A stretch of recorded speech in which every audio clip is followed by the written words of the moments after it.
अच्छा सीमा, अब अगला क्वेश्चन ये है कि हमारे यहाँ जैसे कि कल्चर है, लोग दूसरी शादियाँ करते हैं और वो दूसरी शादी किए हुए कोई बंदा यहाँ पे रह रहा है और वो पहली शादी ख़त्म करके यहाँ पे शादी करना चाहता है, तो उसका क्या प्रोसीजर होता है? क्या ये एक्सेप्ट करते हैं दो शादियों को? नहीं, जो कनाडा है वो लीगली भी पोलिगमी को नहीं मानता।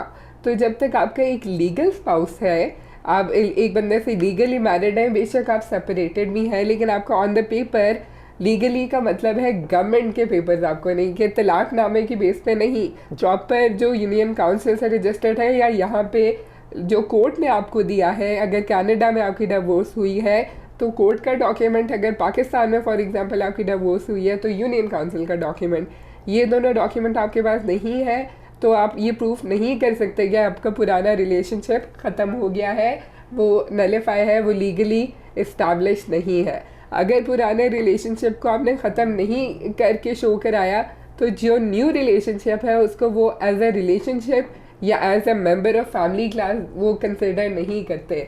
तो उस बंदे को अगर आप स्पॉन्सर करेंगे तो गवर्नमेंट रिफ्यूज़ कर देगी और ऑब्जेक्शन लगेगा उसके ऊपर।